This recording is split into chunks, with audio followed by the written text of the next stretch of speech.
Well, I think economic growth in Vietnam has been quite robust over the last years. Um, the um, the people in the city and in the rural areas have much more income and revenue.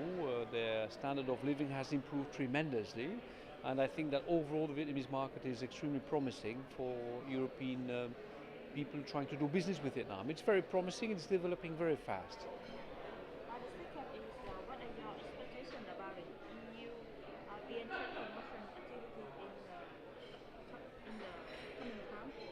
Well, for 2018, the major objective is to come to a signature and the ratification of the EU-Vietnam Free Trade Agreement.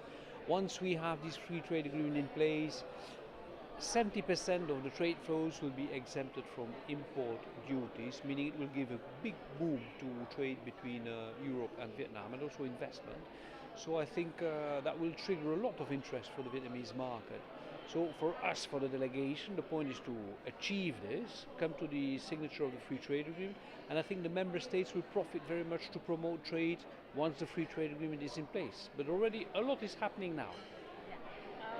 The first question, what do you think about the FTA facilitated enterprise cooperation in Vietnam?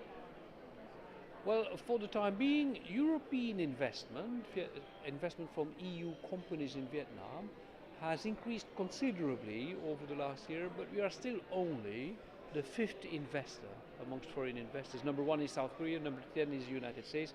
The EU investment is number 5. I think we should increase much more, and I think the free trade agreement will promote a lot of cooperation between European and Vietnamese companies. It will promote much more European investment in Vietnam, and when there are more Europeans investing here, they will need much more to work together with local companies to get their spare parts, to source for the production, to have a supply of goods necessary for the industrial production. So the free trade agreement for sure will trigger a lot of cooperation between Vietnamese companies and European companies. Yeah. Yeah. Thank you. Thank Thank you you. very much. Speed of Vietnamese economic development in recent years. In this, In recent years. okay, I think Vietnamese economy has been really booming extraordinarily for the past years, and I believe following a few years of small crisis, 2010, 2011, basically now Vietnam is back on track, and definitely all the perspectives are looking very well, very interesting, and therefore I'm very confident for the future of Vietnam economy for the coming years. Um, Talk about the cooperation opportunity in Vietnam. What are the most impressive?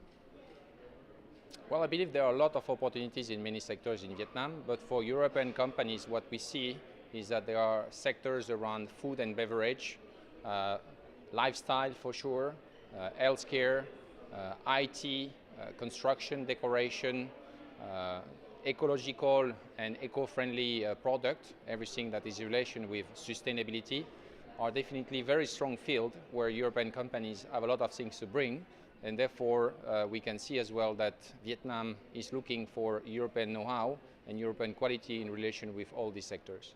Yeah. In 2018, what are the targets that your project focus on? In 2018, our main focus will be Eurosphere, which is organized, as you know, by the EVBN, and which will occur from 18 to 20 of May in Ho Chi Minh City at the White Palace. This will be really the most important exhibition about European art of living, not only in Vietnam, but I believe also all over Southeast Asia. And it's good to have this event definitely in Vietnam for the second edition, after a first successful edition in 2017. Yeah, thank you so much. Thank you.